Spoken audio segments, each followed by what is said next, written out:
In the last episode, we have found, well, nothing yet, but we have found we have found that you can't just cut down a tree for a bit of road. Would also be something nice to have. Otherwise I would have had to build a woodcutter here, I would have waited until he had cut down this one tree I needed to get rid of, and then it's just a waste of time. Anyway, we have found this suspicious section with apparently dinosaur bones, and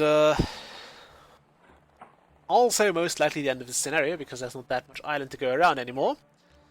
So let's finally wrap up the introduction scenario to the Settlers 2, and let's play the Settlers 2 Gold Edition. By the way, there's also a military building occupied here. And there is also a world campaign, which does, I believe, just not have any of the missions. So it didn't have any diary bits. It's just like, I think it's just a world map with various nations on it, which you can then fight. But we're probably not going to let's play that, because I'm not sure if that takes even longer than the one I'm playing here.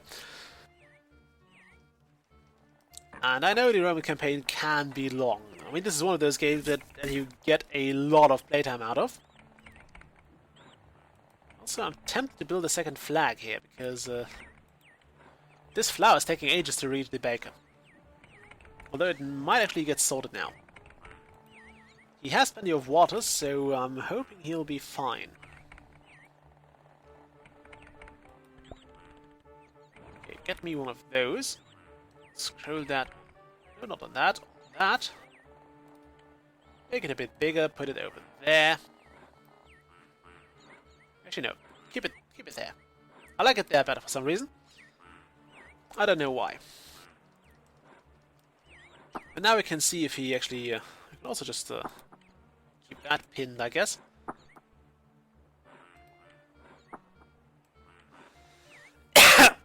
Sorry about that.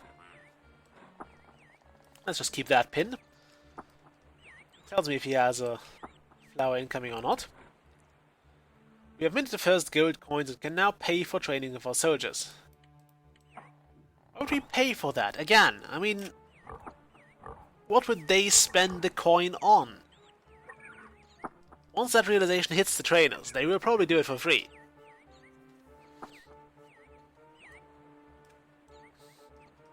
Although I guess they can be really harsh numismatics, so they might just do it for the sake of collecting coins.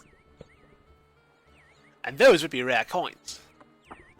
Although, does anyone know if this was a hobby in the ancient times as well? I mean, I know people are doing it now because people are collecting everything, but are there like antique coin collections? I'll probably have to look this up later. But this is puzzling me now. It's not quite puzzling, but it is something I do wonder now. Were people antique already after like rare coins and stuff? I mean, they were probably after having many coins, but who isn't? How about the rare ones? Would they care if they had like the gold coin from the first year of the reign of Croesus? Would that be a thing? I mean, I suppose not. They would just pay with it like any other coin, but yeah, such things are interesting to me at times. Also, I probably didn't want to send in a geologist. I actually want to send out a scout, because the geologist does not have the kindness to tell us what he sees here. I'd also like those roads to have a further upgrade. I mean, that would really make a lot of sense, and it would really speed things up a lot.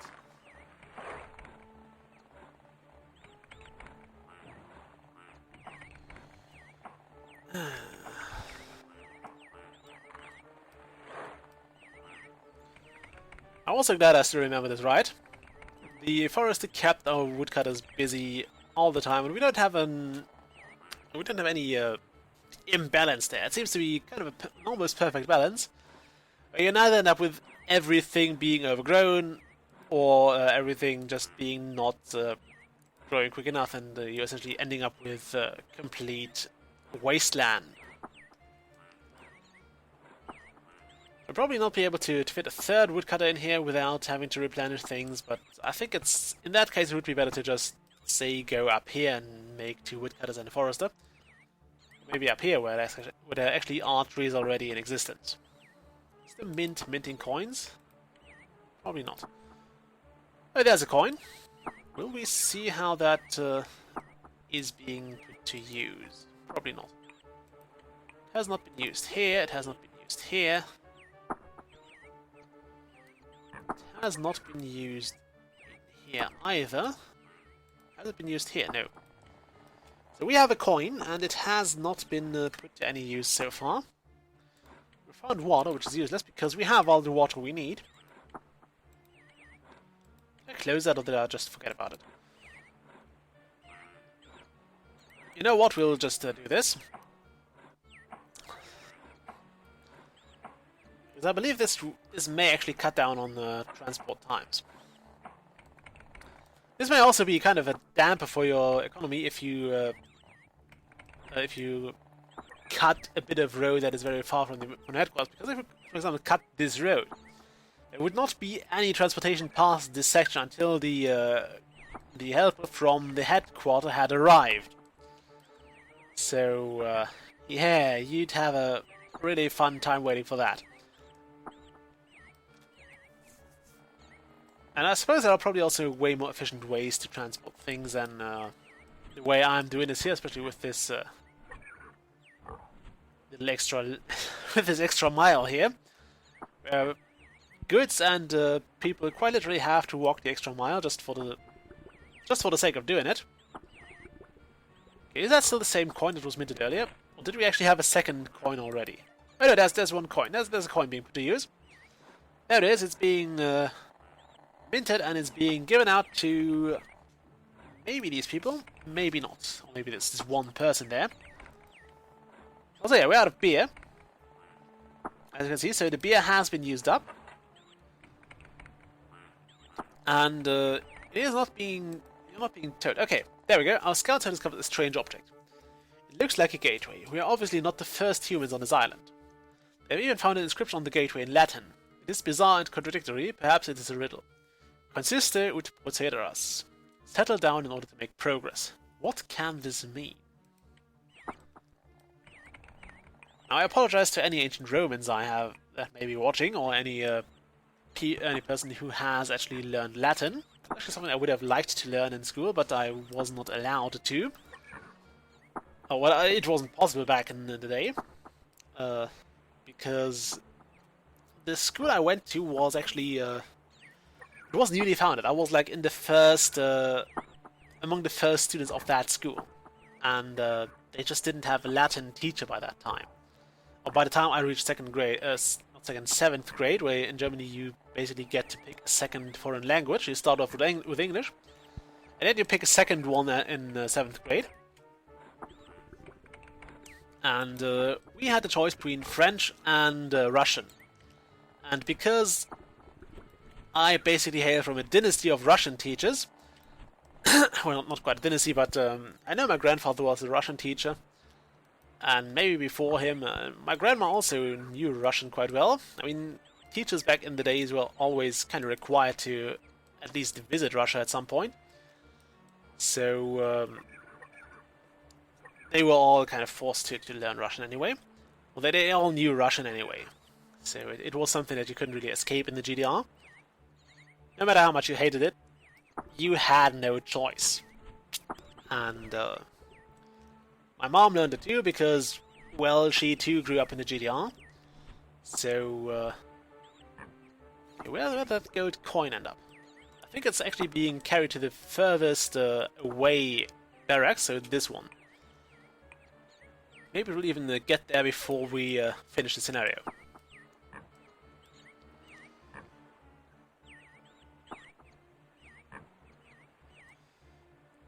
Where is the coin? Where's my coin? Probably somewhere over there. Oh no, there it is. has passed a lot of people. Okay, right, where was I? So yeah, those yeah, Russian. So I learned Russian. I didn't like it. I gotta say that it's not nothing personal. It was just my teacher was kind of horrible. And she was I'm not sure if she was not motivated or anything, but she was always doing quite literally the same things. Like the only differences between two lessons were actually maybe the vocabulary you learned, because there was no reason to do it twice, and the pages in the book she asked you to open. Yeah. Those were literally the only things that were different. Instead of that, you would go through the book every time. Also, a silly moment here, this guy has dropped off a coin to pick up another coin, which would feel kind of pointless to me. There is a soldier. He may actually reach the destination before that coin arrives. Although I think the coin will go here. I'm not sure if the location of that will be updated by the new hut that has been built, or by the new barracks that have been built. It doesn't seem to be much faster than the soldier, which is kind of weird considering he's only carrying one solitary coin, although it's quite a massive one. And the soldier as well not. Also something I wanted to... Actually, there was something I started. I apologize to anybody who has learned Latin, which I would have liked, but I didn't, so I probably butchered the Latin pronunciation there. Oh boy, I should probably not get off on a tangent there. Okay, will we pay this? Yes, it will go here. So we will see the coin being put to use. So the coin will sit here for a moment. Then it will eventually, slowly, anytime now. Come on, coin, hurry up. It will keep me waiting.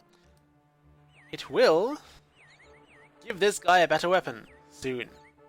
Come on. We have no time. We have no time. Coin. Hurry up.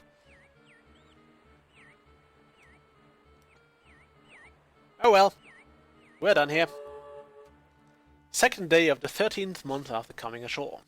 The second year began yesterday and we seem to have succeeded in settling this island. The scouts report strange goings-on near the gateway. It appears that a path has opened up that can lead us from this island. This seems to be the meaning of the riddle. We must settle in order to move on. We shall take a look. Perhaps all roads really do lead to Rome. You have completed this mission. The second chapter awaits.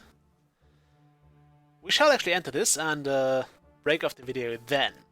So let's enter the gate and let's see what the next mission has in store for us, and we'll also probably see what the coin does in the next bit. I've successfully completed chapter 1. Oh wow, we get thrown back here. I thought you could actually go in here, but fine, we'll play this chapter. So we get the introduction at least, and then we'll... Actually, this might warrant not doing that at all, and just breaking off episodes. Go. Anyway. Third day of the second year. We have reached a second island which appears to be uninhabited. The stock of tools belonging to the good old torches is slowly being used up. We desperately need the metal works to make new tools. Also, I would like to point out that we left on the first day of the second year, and this is the third day, and we have built this, which I believe is quite substantial for one day's work. So if you can build this, you could also build Rome in one day, mind you. And if Rome was built on one day, I wouldn't rely on all roads really leading to Rome. This is a weird bit of idiomatic logic, I suppose. Anyway, oh, by the way, this little flag over here tells you how many soldiers are in there. The fact that there are many flags is a good thing because it means your headquarters are probably safe, but you should really never book on. Anyway, that's it for the first scenario and the start of the second, and I will see you all next week. Bye!